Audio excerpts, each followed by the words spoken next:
A clip from Dr. Sanjay Gupta's documentary, Weed, which airs on CNN this Sunday night. Sanjay spent a year investigating the fight over medical marijuana. More and more Americans are using it. Just a few days ago, Washington, D.C. opened up its first medical marijuana dispensary.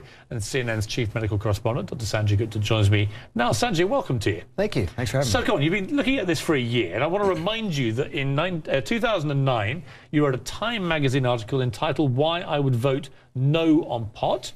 You've changed your mind. I have, and as part of my thinking recently, I've apologized for some of the earlier reporting because I think we've been terribly and systematically misled in this country for some time, and I did part of that misleading. If you look at all the papers that are written in the United States about marijuana, the vast majority of them are about the harm.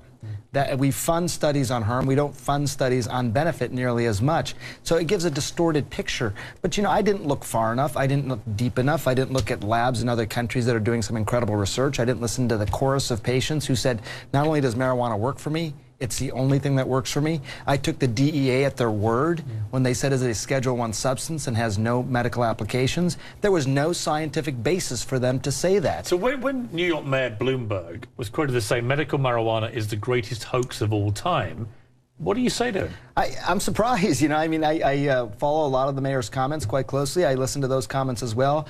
As part of those same comments, he was saying that the potency of marijuana has gone up. That is true. It has gone up probably over the last several years.